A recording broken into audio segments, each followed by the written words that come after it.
Et bonjour à tous les amis, très content de vous retrouver pour une nouvelle semaine de trading, d'analyse et d'opportunités. Et on démarre bien cette semaine avec la quotidienne matinale sur les crypto-monnaies. Très content d'être avec vous une nouvelle fois. Merci à tous ceux qui nous ont rejoints depuis vendredi, que ce soit bien sur YouTube, sur TikTok, Telegram, Instagram ou encore Twitter. Bienvenue à tous, ravi de pouvoir animer bien encore une fois cette nouvelle quotidienne. Et on va rentrer tout de suite dans le vif du sujet. Aujourd'hui, on a pas mal de choses à voir. On va revenir sur les deux leaders, Bitcoin et Ethereum, pour voir un petit peu quels peuvent être les plans, les opportunités de la semaine, quels sont les scénarios auxquels on peut s'attendre. Et on va revenir sur deux cryptos qui ont explosé ce week-end et voir un petit peu également quelles peuvent être les opportunités sur ces cryptos, puisque comme vous le savez, je ne suis pas du tout fan de rentrer dans les accélérations, bien loin de là. On peut trouver des bien meilleures entrées et on va essayer de définir ensemble et bien tout simplement les niveaux long terme, moyen terme, court terme qui pourraient être intéressants et les idées de trade qu'on pourrait avoir pour les prochains jours, voire prochaines semaines en fonction de l'horizon de temps. Donc on démarre avec cette heatmap où on voit bien tout simplement un marché qui a tenu ce week-end, donc c'est plutôt rassurant de voir effectivement le Bitcoin au-dessus de ces 20 500, au-dessus de cette ligne de support qui pour l'instant tient. Quand je parle de support, c'est, vous savez, cette fameuse ligne pullback pour ceux qui me suivent depuis quelques temps maintenant, dont on surveillait la cassure, et puis Ethereum qui est en train de buter sur la zone des 1600. On va voir, il y a pas mal de choses à dire sur Ethereum, on va refaire une analyse complète pour que tout le monde soit finalement remis au niveau, et puis ça vous permet aussi de, pour ceux qui débutent un petit peu dans l'analyse, de pouvoir voir un petit peu comment j'analyse un coin tout simplement. J'avais une news très importante à avoir en tête, enfin on doit tous avoir une news très importante en tête. C'est mercredi soir, 19h heure française, la Fed qui va prendre ses décisions sur les taux. Donc je pense que ça va être le catalyseur pour la suite du mois de novembre qui va nous aider, surtout sur les prochains jours, prochaines semaines, à voir un peu plus clair et comment va se passer cette fin d'année. Il va falloir vraiment être vigilant. Aujourd'hui, je pense qu'on peut encore prendre des positions sans être trop alarmé par la position par rapport à la news de mercredi. Mais attention sur tous les marchés, bien entendu, à partir de demain soir et mercredi, restez très prudent. Moi, mercredi, je pense que je ne vais pas trader pour la simple et bonne raison que quand on se naît à 3 ou 4 heures de la Fed, très généralement, les marchés sont complètement à plat, attendent la news et ça explose derrière. Et encore une fois, je ne vous invite à ne pas être en position court terme sur les news. Je vous propose tout de suite qu'on se retrouve sur les graphiques et on commence comme d'habitude par le Bitcoin. Alors au niveau du Bitcoin, on va repartir en semaine, comme d'habitude, on est lundi, nouvelle semaine, et on va voir un petit peu ce qui s'est passé. Très intéressant de savoir où on en est d'un point de vue semaine, puisque je vous rappelle, souvent sous le Bitcoin, bon, il y en a certains qui le traitent court terme, mais on est plus là pour au minimum du swing trading, voire bien évidemment de l'investissement long terme. Ainsi, on a fait une belle bougie. Enfin, on a pris une direction, vous voyez, parce que ça fait 4 semaines, on était complètement amorphe, on allait vers le haut, on allait vers le bas, puis finalement, on finissait sur les mêmes prix. Là, on a enfin une clôture et on va surveiller ça de plus près. Mais vous voyez, cette clôture est même plus haute que toutes ces zones d'indécision. Donc c'est assez intéressant. On voit qu'il y a quand même une certaine volonté acheteuse. Et ce qui me plaît beaucoup, moi de mon côté, c'est regardez. Si je dézoome, on a du volume. On a du volume sur cette zone. Et donc, certes, il faut être prudent parce qu'on reste en marché baissier, je vais revenir dans un instant, mais on a du volume, on a des échanges. Et c'est quand on a des échanges qu'on peut envoyer le prix à la hausse. Vous voyez, c'est quand on a commencé à avoir moins en moins de volume que finalement, ça a été plus compliqué de continuer la tendance haussière. Donc là, on pourrait, je dis bien on pourrait, je prends des pincettes, c'est pas parce qu'on a des volumes qu'on va partir à la hausse. Loin de là, on peut très bien avoir les vendeurs qui reprennent la main, mais on commence à avoir quand même quelque chose de plutôt sympathique au niveau du Bitcoin. Et bien évidemment, le gros signal pour moi, c'est tout simplement, je vais vous le mettre en droite pour que vous puissiez bien le voir, c'est cette divergence. Ok, divergence weekly, c'est hyper puissant. C'est encore une fois, ça ne veut pas dire que ça marche systématiquement, loin de là, mais ça nous donne quand même plutôt quand même quelque chose d'intéressant, surtout avec cette cassure ici du bruit, du coup sur la bougie d'hier, puisqu'on démarre une nouvelle semaine. Donc très honnêtement, beaucoup d'éléments qui commencent à me faire dire que on pourrait commencer à trouver le bottom. Je n'en garantis pas que c'est le cas. Je vous rappelle que toutes les vidéos ne sont bien évidemment pas des conseils en investissement, c'est uniquement des analyses, des études, mon opinion sur le marché. Vous restez responsable de ce que vous faites, mais je suis plus confiant à commencer à rentrer progressivement sur le marché. Alors moi, comment je vais faire, vous le savez, moi, mon investissement long terme, de toute façon, je vais le démarrer qu'à partir d'ici, quitte à commencer à prendre des positions court terme, les clôturer et les réouvrir après, engranger des petits profits, parce que pour moi, tant qu'on est sous cette moyenne mobile 200, on est dans un marché baissier. D'accord? Donc ça fait déjà un moment. Et surtout, tant qu'en weekly, on a ces deux moyennes mobiles, entre guillemets, plus dynamiques, plus court terme, qui sont les moyennes 20 et 50, qui sont orientées à la baisse. Pour le moment, j'ai pas envie de commencer à mettre la maison sur le Bitcoin, bien évidemment.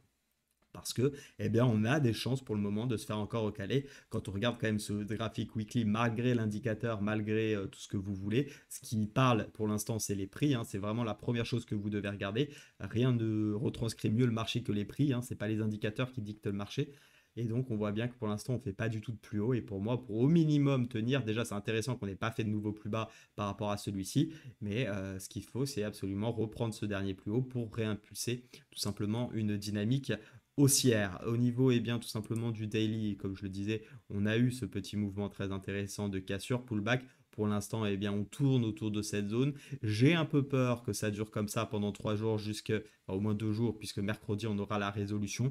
Et je pense que c'est ce qui va nous permettre soit eh bien, d'exploser à la hausse, soit tout simplement de réintégrer malheureusement le range. Alors, comment il faudra interpréter un petit peu la news, même si attention à comment on l'interprète. Tout simplement, si la Fed ralentit ses taux, eh bien, on va tout simplement pouvoir aller plus haut sur le marché. À l'inverse, si c'est conforme aux attentes, alors conforme aux attentes, il faudra se méfier parce que ça peut être pricé et déjà pricé. Donc on verra. En revanche, si c'est supérieur, bon, je ne pense pas, mais on verra.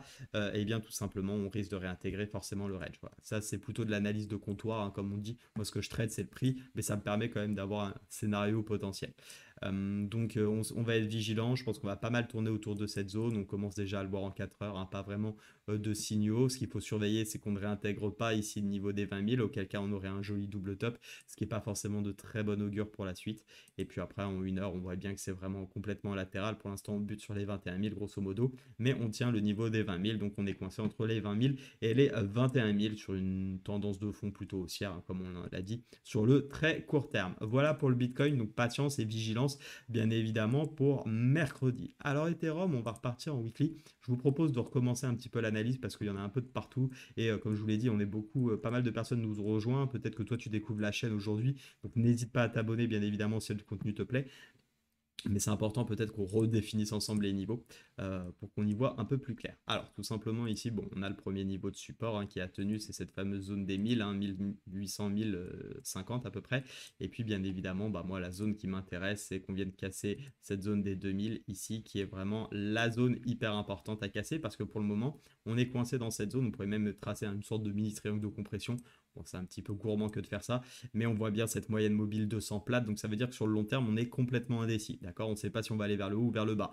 Pour autant, on vient d'un marché qui vient d'en haut, donc ça veut dire que on peut avoir plus de chances de continuer à quelques pourcentages près. Maintenant, moi, ce que je vais attendre, c'est vraiment pour le long terme une résolution haussière. La différence par rapport au Bitcoin et ce que j'aime beaucoup sur tout simplement l'Ethereum, c'est qu'on a déjà repris la moyenne 200, même si elle est plate. On est en train de reprendre progressivement la moyenne mobile 20 et la moyenne mobile 50 pourrait du coup eh bien, s'aplatir et peut-être à quelques temps, quelques semaines, retrouver cette dynamique haussière. De toute façon, tant qu'on n'a pas cassé ce niveau ici, en weekly, j'entends, des 1930, voire même plutôt des 2050, eh bien pas de position long terme pour ma part. Après, rien ne nous empêche bien évidemment d'aller chercher des plus petites opportunités, des plus petits trades. Également, il y avait cette tendance, droite de tendance que du coup j'ai effacée forcément, qu'il va falloir qu'on le retrace de nouveau parce qu'elle est très importante cette droite. Attendez, il faut bien se placer. Voilà. Pour l'instant, vous voyez, on a un point de contact, 2 points de contact, quasi 3 ici. Donc, on pourrait tout à fait avoir cette zone de résistance. Hein. Vous voyez le nombre de choses qui pourraient nous bloquer si on était amené à aller chercher cette zone de prix. D'abord, la moyenne 200 dans un premier temps, ensuite l'oblique daily et pourquoi pas, eh bien, tout simplement, cette grosse zone ici qui avait tenu et où on pourrait avoir de nouvelles personnes qui prennent des profits, d'autres personnes qui shortent. Donc, attention, soyons très prudents. En revanche, plus court terme encore, eh bien, on a quand même cette zone qu'on a réussi tout simplement dans laquelle on est sorti. Moi, ce qui m'intéresse, vous savez, c'est qu'on revienne chercher ici cette zone pour pullbacker tout simplement, avoir un petit rebond et pouvoir me positionner à l'achat sur un trade plus court terme pour effectivement aller chercher cette zone des 1920. Alors, qu'est-ce qui m'intéresse en ce moment et pourquoi j'ai pas du tout envie de me positionner à l'achat? Là, très court terme, hein, aujourd'hui par exemple, déjà, on a déjà eu l'impulsion haussière, donc moi, je n'achète pas dans une impulsion haussière.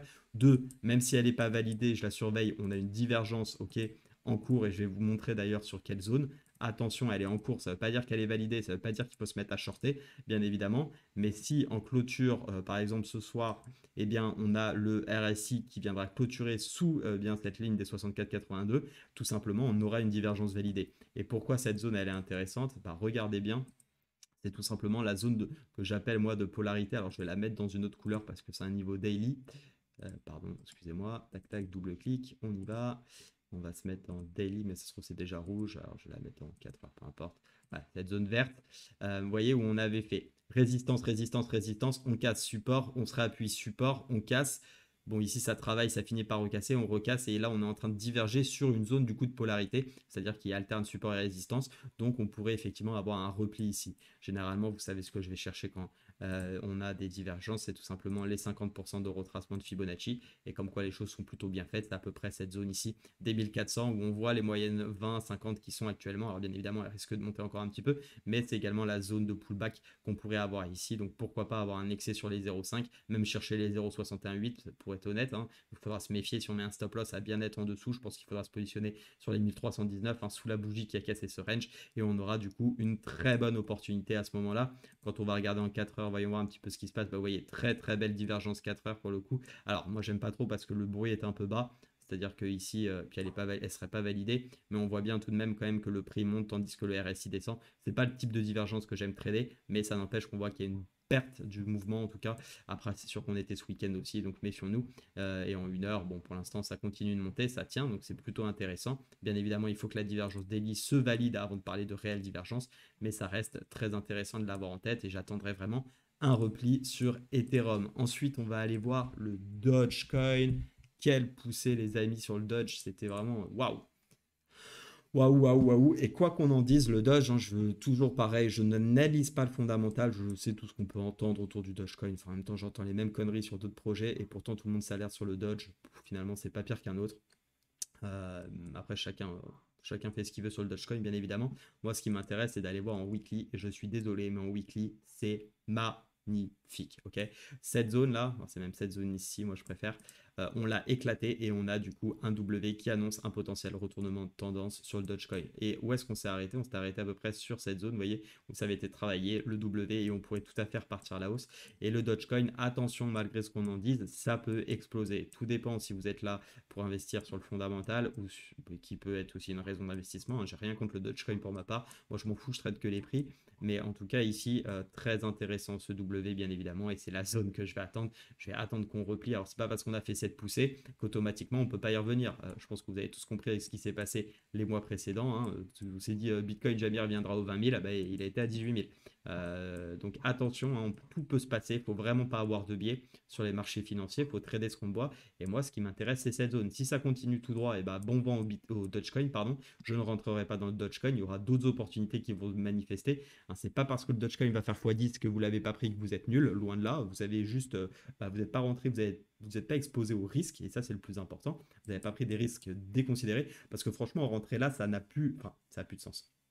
Peu exagérer ce que je dis. On peut rentrer ici, mais moi, c'est pas en tout cas dans mes stratégies et c'est pas pour moi bon parce que je vais aller mettre mon stop loss là. C'est pénible, on ne sait pas exactement ce qui va se passer dans les prochains jours. Je préfère avoir un repli, me positionner ici, mettre mon stop loss là. Et là, pour le coup, eh bien, c'est soit ça repart et tant mieux, et on refait entre guillemets un x2, hein, ou au moins un 50%, soit eh bien tout simplement. Et après, on espère que ça explose, bien sûr, parce que là, vraiment, ça pourrait être très intéressant que ça revienne chercher cette zone. Pullback sur le W, là, c'est sûr que je paierai le Dogecoin sans aucune difficulté. Si on revient en daily, ça vient tout simplement, vous voyez, à revenir casser cette zone. Alors effectivement, on pourrait plutôt viser aussi la zone ici, hein, parce que là, on voit qu'en daily, la résistance, elle était vraiment ici. Donc c'est ce niveau-là que je vais attendre, c'est tout simplement revenir chercher la moyenne mobile 20. Pourquoi pas, là, vu qu'on est très éloigné des mobiles moyennes court terme, on peut aussi venir les rechercher progressivement. Alors quand je dis on peut, ça ne veut pas dire qu'on va le faire, hein. Là, si ça veut faire 4-5 bougies parce qu'il y a des acheteurs, ça fera 4-5 bougies, hein. Ce n'est pas l'analyse technique, parce que les moyennes mobiles sont ici, pour venir chercher, hein. Les indicateurs, de toute façon, des moyennes mobiles, c'est un indicateur en retard. Donc, elle s'applique par rapport aux données passées. Donc, il n'y a aucune prévision sur le futur. Après, c'est vrai que généralement, on revient quand même chercher les moyennes mobiles dès qu'on s'en écarte un peu. On le voit assez souvent. En tout cas, ce qui est très intéressant, c'est qu'on a enfin cassé cette moyenne mobile 200 sur le Dogecoin. Dogecoin, vous voyez, hein, qui a fait résistance à de nombreuses fois. Là, elle est aplatie et on casse par le haut. Donc, plutôt très intéressant ce Dogecoin. Pour ma part, j'attends ici. Si vous êtes déjà dans le trade, bravo. Enfin, si vous êtes rentré dans une bonne position, j'entends. Pourquoi pas, par exemple, il y avait un scénario qui était intéressant. Après, moi, j'aurais préféré un pullback, bien sûr. Mais peut-être que certains ont acheté la cassure de ce W en visant d'abord ici. Bah, ça a tellement explosé que peut-être que vous êtes dans le trade. Franchement, félicitations. N'oubliez pas de prendre des profits de temps en temps, quitte à re-rentrer un peu plus bas quand ça corrige. Hein, ça ne va pas monter jusqu'au ciel. Bon, après, je vous dis ça, c'est vrai que sur le Dogecoin, on a eu cette euphorie, mais là, actuellement, à voir. Mais je ne pense pas qu'on ait encore suffisamment d'éléments bullish, c'est-à-dire que le marché n'est pas complètement bullish, hein, loin de là d'ailleurs, mais ça reste très intéressant. Donc, patientons gentiment sur cette zone. Et le dernier que je voulais vous montrer, c'est Gala USDT. Pareil, j'en ai beaucoup entendu parler sur les réseaux hier. Je crois qu'hier, il a fait un plus 25, il est monté jusqu'à plus 25%, si je dis pas de bêtises. Alors, je vais tout simplement supprimer cette zone bleue. Et le gars-là, eh bien, je m'en méfie beaucoup plus que le Dogecoin parce que tout simplement, regardez sur quelle zone on est venu buter. Alors, est-ce que ça veut dire qu'on ne va pas la réintégrer? Bien sûr que non, mais c'est un petit peu comme le trade qu'on a pris sur ADA la semaine passée. Alors, ADA où on est sorti break-even, hein, d'ailleurs, tout comme c'était le NIR. On a fait 2 break-even la semaine dernière. Bon, ça fait partie du jeu, pas de regret, on était dans le plan. Mais là, on voit tout simplement l'échec ou la prise de profit en tout cas des acheteurs. Belle bougie, ceci dit, avec beaucoup de volume au niveau du gala. Donc c'est très intéressant. Maintenant, je pense qu'il faut attendre un petit peu que ça corrige. La problématique, c'est qu'on n'a pas vraiment de structure aussi. Donc je suis un peu moins fan. Et puis c'est surtout que sur le gala, alors je ne dis pas qu'il ne faut pas prendre d'achat parce que d'ici cette zone-là, on peut déjà faire des très beaux trades, bien évidemment. Mais j'aimerais bien avoir une structure un peu plus haussière parce que pour le moment, la 20 est sous la 50. J'aimerais bien avoir quelque chose d'un peu plus intéressant. Surtout déjà qu'on réintègre cette zone, d'accord? Parce que acheter ici, c'est s'acheter contre une résistance avec la possibilité plutôt de retourner vers le bas. Et on est quand même dans un marché très très baissier, hein. Il suffit de regarder la moyenne mobile 200. On est très très baissier sur le gala. Maintenant, en 4 heures, oui, c'est sûr qu'on a retourné un peu plus le marché. Pourquoi pas, vous voyez, revenir un petit peu quand même sur cette zone ici qui pourrait être intéressante. Faire un petit pullback sur ici déjà, hein, si vraiment vous voulez vous positionner à l'achat. C'est pas ce que je préfère, bien évidemment, parce on achèterait une tendance de fond baissière. Maintenant, si vous voulez absolument vous positionner, même sur du moyen long terme, pourquoi pas commencer à analyser cette zone des 0,36 là qui pourrait être pertinente parce que court terme, vous êtes plus ou moins dans la tendance. Bon, après, je suis pas un grand fan, hein, très honnêtement. Enfin, je vous dis, vous serez dans la tendance si en fait on revient sur ces niveaux-là. Il faut vraiment tenir cette zone et repartir parce que sinon, vous achetez clairement en contre-tendance et c'est pas la chose que je préfère. Donc c'est vrai que quand on compare les deux grosses cryptos qui ont explosé entre le Dogecoin et le Gala, c'est sûr que j'ai beaucoup plus envie moi de mon côté d'acheter du Doge que du Gala d'un point de vue technique parce que le Doge, on commence à avoir une dynamique haussière. En plus, malgré tout, on a quand même un contexte derrière plutôt bullish, hein, avec Elon Musk. On connaît tous ce qui tourne autour du Dogecoin et d'Elon Musk, Twitter, etc. Le Dogecoin aussi, c'est peut-être la rumeur qui a été achetée, qui pourrait être intégrée donc dans Twitter et qui est une utilité du token. Ça aussi, c'est important à penser quand vous investissez long terme. C'est mon petit tips, bien évidemment, vous n'êtes pas obligé de le suivre. Mais quelle est l'utilité du coin sur lequel vous investissez? Très important qu'il ait une utilité parce qu'un coin de récompense est un coin qui, en plus, qui n'est pas limité dans le temps, hein, qui a une, comment on appelle ça, une tokenomics illimitée, eh bien, tout simplement, il a pour objectif de perdre de la valeur. C'est sûr, il y a un moment, si c'est juste du reward, il faut tout de suite l'échanger. Je vous invite vraiment pas à conserver ce type de token. Là, si le Dogecoin trouve une utilité, eh bien, pourquoi pas effectivement songer à en acheter également. Ça pourrait lui, en tout cas, maintenir des acheteurs, hein. S'il y a une utilité au token, forcément, il y a des gens qui vont en acheter pour eh bien, tout simplement profiter du bénéfice qu'il peut t'offrir. Voilà les amis pour ce début de semaine, j'espère que ça vous a plu. Si ce n'est pas déjà fait, abonnez-vous à la chaîne, lâchez-moi un petit like, ça fait toujours très plaisir. Et puis on se retrouve cet après-midi pour l'émission de scalping. Excellente journée à tous, restez prudents sur les marchés et à bientôt. Salut, ciao!